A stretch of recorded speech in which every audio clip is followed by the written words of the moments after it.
ಮೈಸೂರು ದಸರಾ ವೇದಿಕೆ ಕಾರ್ಯಕ್ರಮದಲ್ಲಿ ಇದೊಂದು ಆಶ್ಚರ್ಯ ಜೊತೆಗೆ ಇನ್ನೂ ಒಂದು ಆಶ್ಚರ್ಯವೂ ಕೂಡ ನಡೆದಿದೆ. ಪ್ರೋಟೋಕಾಲ್ ಪ್ರಕಾರ ಮುಖ್ಯಮಂತ್ರಿಗಳು ಚಾಮುಂಡಿ ತಾಯಿಗೆ ಪುಷ್ಪಾರ್ಚನೆಯನ್ನ ಮಾಡಬೇಕು, ಜೊತೆಗೆ ವಿಶೇಷ ಅತಿಥಿ ದಸರಾ ಉದ್ಘಾಟಕರು ಪುಷ್ಪಾರ್ಚನೆಯನ್ನ ಮಾಡಬೇಕು. ಈ ಮೂಲಕ ದಸರಾ ಉದ್ಘಾಟನೆ ಆಗಬೇಕು. ಇದು ಶಿಷ್ಟಾಚಾರ. ಇಲ್ಲಿ ಮುಖ್ಯಮಂತ್ರಿಗಳಿಗಿಂತ ಮುಂಚೆ ಉಪಮುಖ್ಯಮಂತ್ರಿ ಡಿ.ಕೆ. ಶಿವಕುಮಾರ್ ಪುಷ್ಪಾರ್ಚನೆಯನ್ನ ಮಾಡಿದ್ದಾರೆ. ನಾಡದೇವಿ ಚಾಮುಂಡೇಶ್ವರಿಗೆ ಡಿ.ಕೆ. ಶಿವಕುಮಾರ್ ಅವರು ಪುಷ್ಪಾರ್ಚನೆಯನ್ನ ಸಲ್ಲಿಸಿರೋದು ಮೈಸೂರಿನ ಚಾಮುಂಡಿ ಬೆಟ್ಟದಲ್ಲಿ ಈ ಕಾರ್ಯಕ್ರಮ ಏನು ನಡೀತಾ ಇತ್ತು. ಈ ಸಂದರ್ಭದಲ್ಲಿ ಸಿಎಂಗೂ ಮೊದಲೇ ಡಿ.ಕೆ. ಶಿವಕುಮಾರ್ ಪುಷ್ಪಾರ್ಚನೆಯನ್ನ ಮಾಡಿದ್ದಾರೆ ತಾಯಿ ಚಾಮುಂಡೇಶ್ವರಿಗೆ.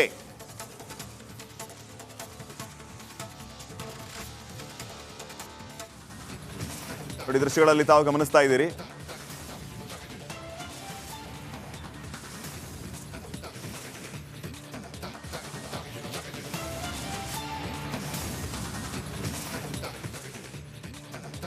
ಎಸ್, ಈಗ ಮುಖ್ಯಮಂತ್ರಿ ಸಿದ್ದರಾಮಯ್ಯ ಅವರು ಮಾತಾಡ್ತಾ ಇದ್ದಾರೆ ದಸರಾ ವೇದಿಕೆಯಿಂದ. ನೋಡೋಣ. ಸುಖ ಸಂತೋಷಗಳನ್ನು ಕೊಡಲಿ ಅಂತ ಹೇಳಿ, ಯಾಕಂತಂದರೆ ನಾವೆಲ್ಲರೂ ಕೂಡ ಮನುಷ್ಯರಾಗಬೇಕು.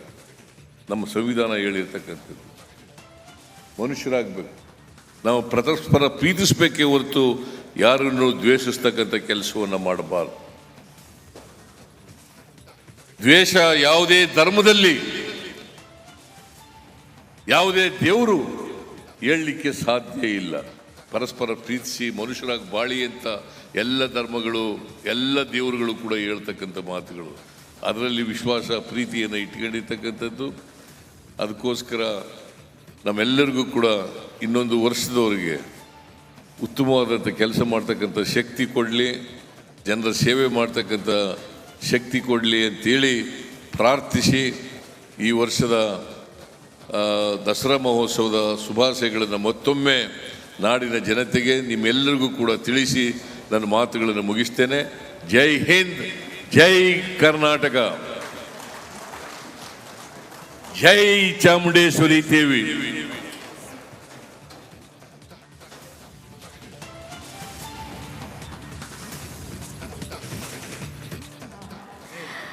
ಕರ್ನಾಟಕವನ್ನು ಮರುಕಟ್ಟೋಣ, ಮಾನವೀಯತೆಯನ್ನು ಎತ್ತಿ ಹಿಡಿಯೋಣ ಎನ್ನುವ ಸಂದೇಶವನ್ನು ನೀಡಿದ್ದಾರೆ ಸನ್ಮಾನ್ಯ ಮುಖ್ಯಮಂತ್ರಿ.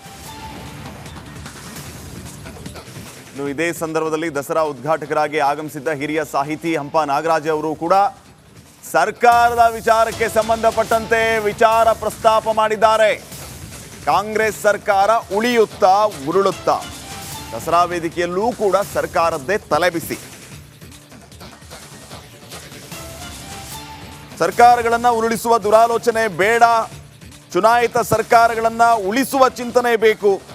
ಈ ಚಿಂತನೆಯನ್ನ ಲೋಕಾಂಬಿಕೆಯೇ ಮೂಡಿಸಬೇಕು ಅಂತ ದಸರಾ ಉದ್ಘಾಟನೆಯಲ್ಲಿ ಸಾಹಿತಿ ಹಂಪ ನಾಗರಾಜ್ ಅವರು ಹೇಳಿದ್ದಾರೆ. ಯಾವ ಪಕ್ಷವೂ ಶಾಶ್ವತವಾಗಿ ಅಧಿಕಾರದಲ್ಲಿ ಇರಲ್ಲ, ಮೊದಲೇ ದೊಡ್ಡ ಹೊರೆಗಳಿಂದ ಜನ ಬಳಲುತ್ತಿದ್ದಾರೆ. ಇಂತಹ ಸಂದರ್ಭದಲ್ಲಿ ಇದೆಲ್ಲ ಬೇಕಾ ಅಂತ ರೀತಿಯಲ್ಲಿ ಮಾತಾಡಿದ್ದಾರೆ. ನೋಡೋಣ ಒಂದ್ಸರಿ ಏನು ಮಾತಾಡಿದ್ದಾರೆ.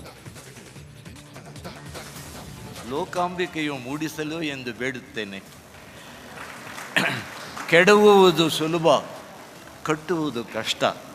ಮೊದಲೇ ದೊಡ್ಡ ಹೊರೆಗಳಿಂದ ಬಳಲಿ ಬಸವಳಿದಿರುವ ಶ್ರೀಸಾಮಾನ್ಯರ ಹೆಗಲಿಗೆ ಮತ್ತೆ ಮತ್ತೆ ನಡೆಯುವ ಚುನಾವಣೆಗಳು ಇನ್ನಷ್ಟು ಭಾರ ಹೇರಿದರೆ ಕುಸಿಯುತ್ತಾನಷ್ಟೇ. ಯಾವ ಪಕ್ಷವೂ ಶಾಶ್ವತವಾಗಿ ಅಧಿಕಾರದಲ್ಲಿ ಇರುವುದು ಅಸಾಧ್ಯ. ಚಕ್ರಾರ ಪಂಕ್ತಿರಿವ ಗಚ್ಚತಿ ಭಾಗ್ಯ ಪಂಕ್ತಿ. ಚುನಾಯಿತ ಸರ್ಕಾರಗಳನ್ನು ಉಳಿಸುವ ಚಿಂತನೆಗಳನ್ನು ಲೋಕಾಂಬಿಕೆಯು ಮೂಡಿಸಲು ಎಂದು ಬೇಡುತ್ತೇನೆ. ಕೆಡವುವುದು ಸುಲಭ, ಕಟ್ಟುವುದು ಕಷ್ಟ. ಮೊದಲೇ ದೊಡ್ಡ ಹೊರೆಗಳಿಂದ ಬಳಲಿ ಬಸವಳಿದಿರುವ 5 ವರ್ಷದ ಅವಧಿಗೆ ನಾನೇ ಮುಖ್ಯಮಂತ್ರಿ ಅಂತ ಸಿದ್ದರಾಮಯ್ಯ ಖಡಕ್ಕಾಗಿ ತನ್ನ ತವರೂರು ಮೈಸೂರಿನಲ್ಲಿ ನಿಂತು ಮತ್ತೊಮ್ಮೆ ಹೇಳಿದ್ದಾರೆ. ಯಾರು ಏನೇ ಪ್ರಯತ್ನ ಮಾಡಿದರೂ ಕೂಡ 5 ವರ್ಷ ನಾನೇ ಸಿಎಂ. ಸಿದ್ದರಾಮಯ್ಯ ಅವರ ಮಾತು. ತವರಲ್ಲಿ ನಿಂತು ಸಿದ್ದರಾಮಯ್ಯ ಪುನರುಚ್ಚಾರ ಮಾಡಿದ್ದಾರೆ.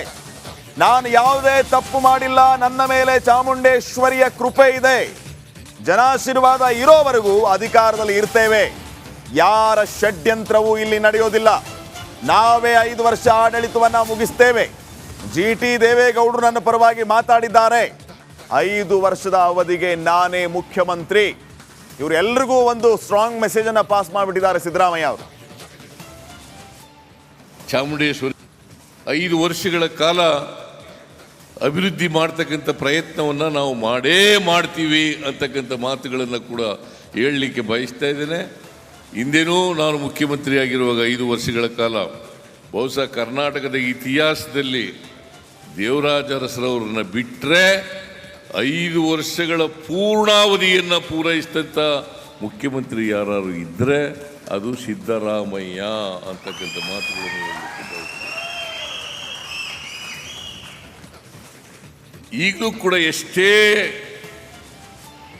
ತೊಡಕುಗಳು ಬಂದರೂ ಕೂಡ, ಕಷ್ಟಗಳು ಬಂದರೂ ಕೂಡ ಚಾಮುಂಡೇಶ್ವರಿಯವರ ಕೃಪಾ ಆಶೀರ್ವಾದ ಇದೆ ಅಂತಕ್ಕಂಥ ಮಾತುಗಳನ್ನು ಹೇಳಲಿಕ್ಕೆ ಬಯಸ್ತೇನೆ. ಜಿ ಟಿ ದೇವೇಗೌಡರು ಮೂಡಾದಲ್ಲಿ ಒಬ್ಬರು ಸದಸ್ಯರಾಗಿದ್ದಾರೆ. ಅವರ ಸತ್ಯ ಏನು ಅಂತ ಗೊತ್ತಿದೆ. ಅದಕ್ಕೋಸ್ಕರನೇ ಅವರು ಬೇರೆ ಪಕ್ಷದಲ್ಲಿ ಇದ್ಕೊಂಡು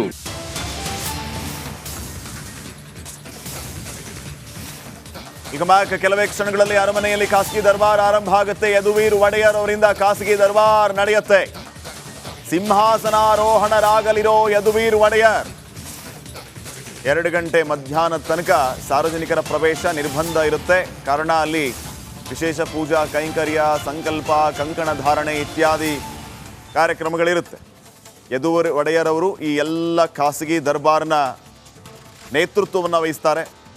ಅವರಿಂದಲೇ ಈ ಎಲ್ಲ ಧಾರ್ಮಿಕ ಕಾರ್ಯಕ್ರಮಗಳು ನೆರವೇರುತ್ತೆ, ಸಂಪನ್ನಗೊಳ್ಳುತ್ತೆ. ಕೆಲವೇ ಕ್ಷಣಗಳಲ್ಲಿ ಈ ಅರಮನೆಯ ಖಾಸಗಿ ದರ್ಬಾರ್, ಮೈಸೂರು ದಸರಾದ ಮತ್ತೊಂದು ಮುಖ್ಯ ಆಕರ್ಷಣೆ ಈ ಖಾಸಗಿ ದರ್ಬಾರ್. ಜಂಬೂ ಸವಾರಿಯ ಜೊತೆಗೆ ಈ ಖಾಸಗಿ ದರ್ಬಾರ್ ನೋಡೋದೇ ಚಂದ. ಅಲ್ಲಿ ಇವತ್ತು ಮಧ್ಯಾಹ್ನ 2 ಗಂಟೆ ತನಕ ಸಾರ್ವಜನಿಕರ ಪ್ರವೇಶ ನಿರ್ಬಂಧ ಇದೆ ಅರಮನೆಗೆ. ಕೆಲವೇ ಕ್ಷಣಗಳಲ್ಲಿ ಖಾಸಗಿ ದರ್ಬಾರ್ ಆರಂಭ ಆಗುತ್ತೆ. ವಿಪ್ರೋತ್ತಮರು ಅಲ್ಲಿ ಆಗಮಿಸಿ 9 ದಿನಗಳ ಕಾಲ ನಡೆಯುವಂತಹ ಈ ನವರಾತ್ರಿ ಉತ್ಸವಕ್ಕೆ ಯಜಮಾನರಾಗಿ ಮಹಾರಾಜರಿಗೆ ಕಂಕಣ ಧಾರಣೆಯನ್ನ ಮಾಡಲಿಕ್ಕಿದ್ದಾರೆ. ಅವಶ್ಯಕತೆ ಇಲ್ಲ ಅಂತ ಹೇಳಿ ಸಿಎಂ ಸಿದ್ದರಾಮಯ್ಯನವರ ಪರ ಜಿಟಿ ದೇವೇಗೌಡ ಬ್ಯಾಟಿಂಗ್ ಮಾಡಿದ್ದಾರೆ. ಸಿಎಂ ಯಾವತ್ತೂ ಕೂಡ ಕುಟುಂಬದವರನ್ನ ನೋಡಿದವರಲ್ಲ. ಸಿಎಂ ಪರ ಜೆಡಿಎಸ್ ಶಾಸಕ ಜಿಟಿ ದೇವೇಗೌಡ ಬ್ಯಾಟಿಂಗ್ ಮಾಡಿದ್ದಾರೆ.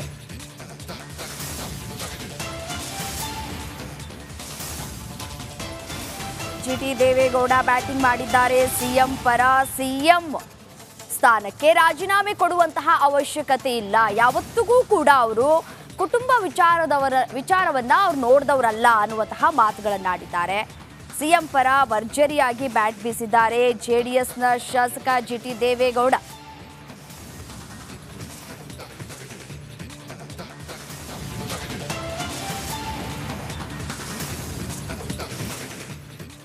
ಎಫ್ಐಆರ್ ಆದವರೆಲ್ಲ ರಾಜೀನಾಮೆಯನ್ನ ಕೊಡಬೇಕಾಗಿಲ್ಲ ಅಂತ ಹೇಳಿಕೆ